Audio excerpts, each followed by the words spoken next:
Meine geliebte Hokuto, ich weiß, dass du dir nichts sehnlicher gewünscht hast, als dass dein Bruder Subaru glücklich wird.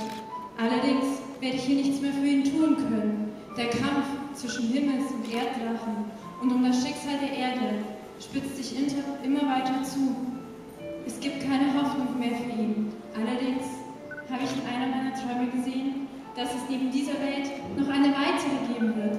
So gibt es doch noch Hoffnung. Denn dort ist sein Zwilling, der Kamui, der Himmelsdrache. Und dort werde ich versuchen, ihm für dich zu helfen.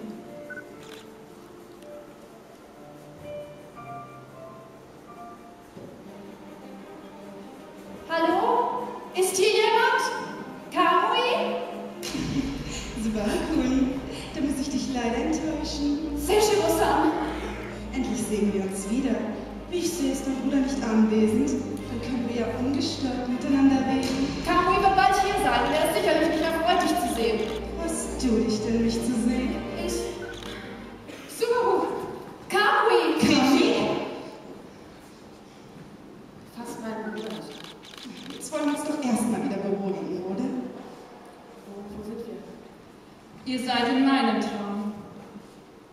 Und wer bist du? Etwa auch ein Verbündeter von Seichiro? Nein, dass gerade er hier ist, missfällt mir genauso wie dir.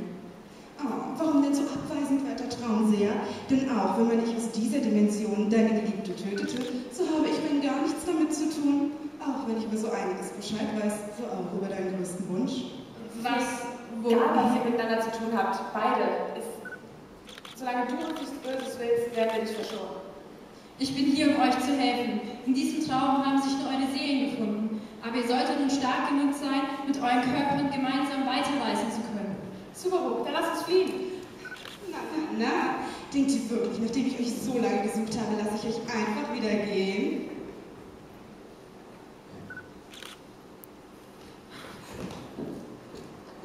Nun zu dir.